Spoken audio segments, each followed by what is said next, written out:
Muchos de los consumados amantes de la animación japonesa han visto en algún momento las series, el manga o las películas de Berserk, una de las mejores series del género épico fantástico y fantasía oscura que hay en todo el anime. Y con Berserk existen demasiados temas, relaciones con otros materiales, filosofías interesantes que podemos comentar de este excelente título. Pero para efectos de este video quiero empezar por una opinión personal acerca de lo que creo que hubiera sido una sugerencia, un mejor modo de ejecutar la historia de la saga. Casi toda la Edad de Oro viene bien contemplada en la serie original de 1997, con algunos cambios del manga a razón de violencia, contenido fuerte, brutalidad, además de algunos cambios en los personajes para enfatizar más la sensación de cercanía en la serie de anime.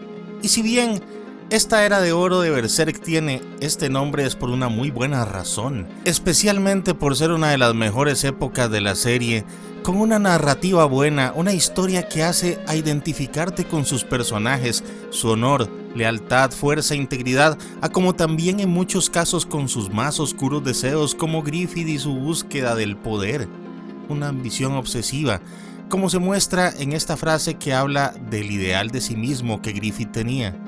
En este mundo existen personas que nacen como llaves que mueven el mundo, al margen de las castas y las clases promulgadas por los propios humanos. Un estamento especial y verdadero, establecido por las inquebrantables leyes del universo. Gente con poder divino. Griffith tomo 3, Guardianes de la Codicia. Después de la Edad de Oro, Berserk se enfrentó a muchos problemas de narración, que llevaron a alargues innecesarios, las sagas Conviction Arc, Black Swordman Arc, Falcon of the Millennium Empire Arc y Fantasía Arc, el punto actual en que se encuentra el manga, sufren de varias complicaciones para mantener la historia a flote.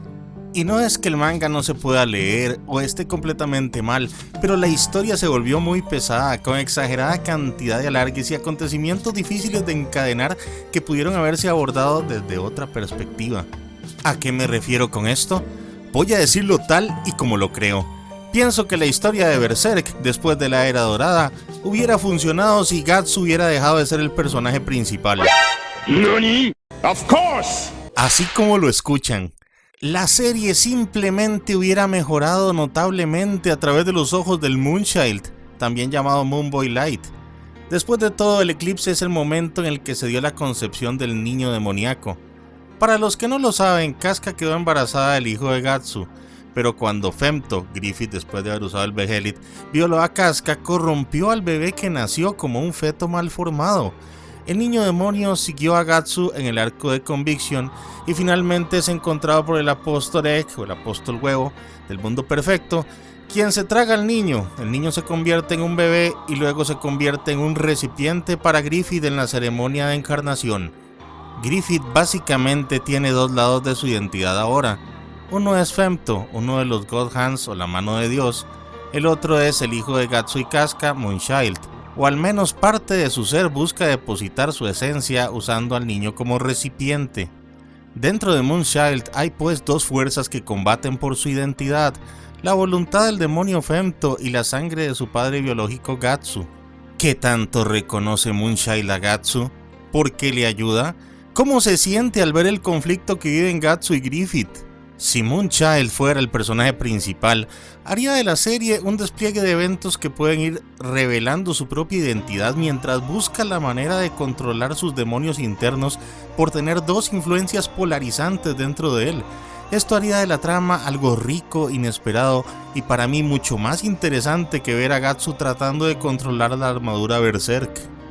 Los fans de los siguientes arcos de Berserk saben que las revelaciones, ya sea de Gatsu, Griffith, el Skull Knight, Casca o los demás personajes, han llegado en pequeños tramos de historia intercalada con mucho relleno, y pienso que no tienen por qué verse precisamente desde Gatsu como personaje principal.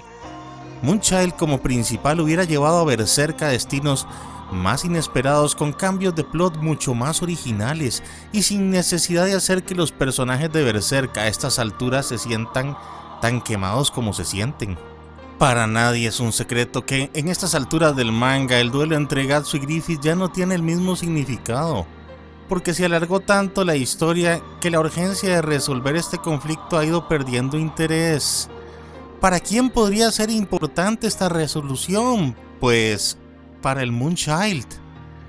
El Moonchild no sabe quién es realmente.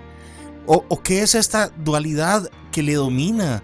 ¿Cuál de las dos fuerzas combativas dentro de su ser es más fuerte? Solo después de la batalla de ambos es que Moonchild hallará cuál de las dos potencias internas dentro de su ser es la que debe predominar más. Y sí, estoy consciente del riesgo que hubiera sido alejarse de Gatsu y ponerlo como un personaje complementario cuyos sucesos serían observados por el Moonchild. Pero si lo vemos desde la perspectiva de posibilidades, Moonchild tiene muchos más destinos hacia dónde ir y más posibilidades de originalidad que Gatsu o Griffith. Incluso Casca pudo haberse curado muchísimo antes si hubieran renunciado a mantener ese tema de buscar la cura de Casca como algo central de la serie, en vez de meter la búsqueda de la identidad del Moonchild como catalizador de los eventos de la trama.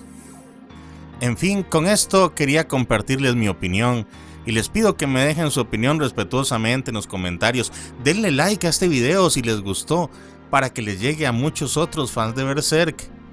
Como siempre, nos vemos en un futuro review y hasta la próxima.